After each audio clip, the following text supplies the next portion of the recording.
व्हिडिओच्या सुरुवातीलाच एक गोष्ट क्लिअर करतोय। आता आपण जिथे जाणार आहे ते आईस्क्रीम वाले मराठी असू द्या, भैया असू द्या, गुजराती असू द्या, मारवाडी असू द्या, त्यांच्याशी आम्हाला काही एक घेणं देणं नाही। आपला जनतेचा प्रश्न आहे। आज पनवेल हायवेच्या परिसरामध्ये कारवाई झाली, तिथे महिलांचे जे काही दुकान होते, छोटे छोटे व्यावसायिक होते, गाडे होते, त्यांचे ते तोडून टाकले, गाडी त्यांची तोडून टाकली।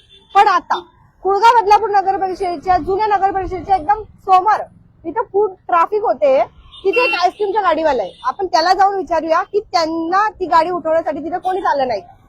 पहिलेच सांगतोय, आम्हाला कोणताच वाद करायचा नाहीये, मराठीचा वाद करायचा नाही, हिंदीचा वाद करायचा नाही, तुम्ही कोणी असू द्या, कुठूनही असू द्या, कारवाई समान झाली पाहिजे। चला आपण त्यांना आता विचारूया।